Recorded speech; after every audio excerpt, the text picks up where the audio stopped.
So I was just writing down how I do it. Oh, I think why is probably preaching to those of you who do it for the same reasons. But I kind of, the idea of that critical thinking on the feet, I think can be tested well in oral exams. Now, how do I proceed here? Okay, I think it's a great training for the students for wherever they go next. They have to practice it. And also, we get feedback or on the course, what the students like the best or the least, what they found most or less interesting. And the way I'm doing it is pretty similar to what Andreas does. I'm actually doing it similarly in all the courses I'm teaching, no matter if it's compulsory or voluntary. So the students can pick a topic with which they want to start, and I tell them it's up to 5 minutes out of 25 minutes. And up to 5 means that it allows me to interrupt. So it's not that they can really be sure that it is that long, but at least they get their entry. I also tell them that they should pick a topic that they master. So not only they can choose something, but something that they really like. And then thereafter, I would prepare some, so it's atmospheric physics. So most of the time I prepare some plots that the students haven't seen before. And then they need to show that they can analyze or interpret them on the spot. Okay, and then I try to cover 3 different topics. So similar to what von Andreas and Tobias just said before.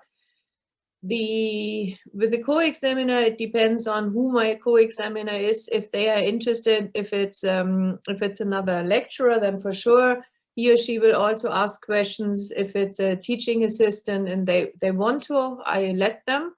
So just for variety. And then we do the grade, as Tobias suggested, that we have a quick discussion after each exam. And it's a mix of trying to grade each topic and the holistic impression that both of us got. An example would be something like that. Here you see, this is a student of mine took this. You have a snow crystal at the window. And if you look closely, what you see is that there appears a white stripe around it. And now the question is, what is that due to? I can tell you the answer. It's like he breathed onto it, and the breath, the small little cloud droplets, they evaporate and grow onto the ice crystal. And so then the question would be, why is this interesting for the atmosphere? How to minimize bias, we also thought about it. So I try not to look, or I don't look at any boni or midterm results that the students got, so that I don't know how good they are when they enter. I do know we consciously talk about it, that before lunch we have to factor that in.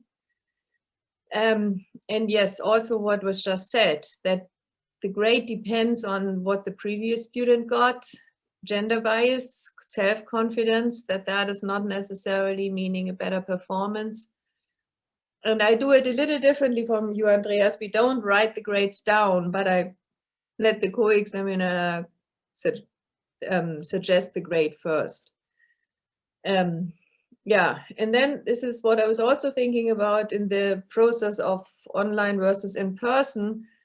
Over Zoom, of course, it's open internet, but I also tell the students ahead of time that they won't have time to search through their notes during the exam.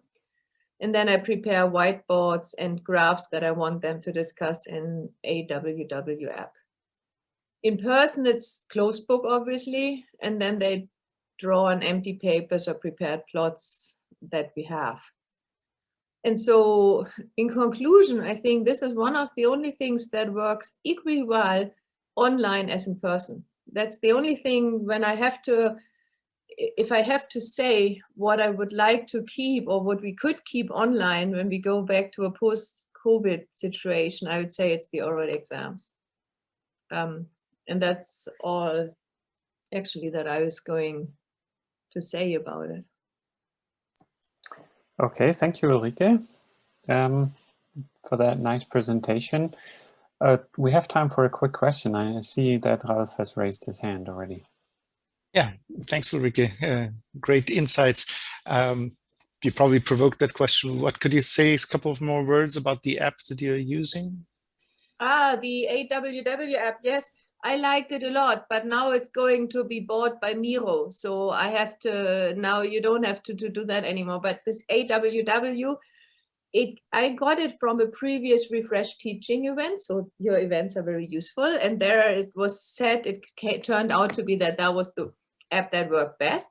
You can easily upload pictures, PDF files, you can write into them.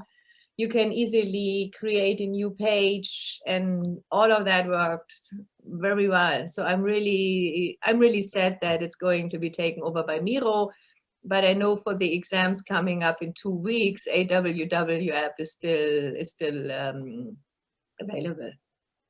And no, I don't record the oral exams. I've never done that. I kind of, no, I think it provides a false impression of objectivity that you can achieve if you can go back and say, well, I knew this or I didn't know that. You wouldn't do it in an in-person setting either. So I kind of feel this wouldn't be fair. And I feel we should be able to make up our own judgments even without recording. So I've never done that, but I'm not sure what was recommended. I think this is a more general question.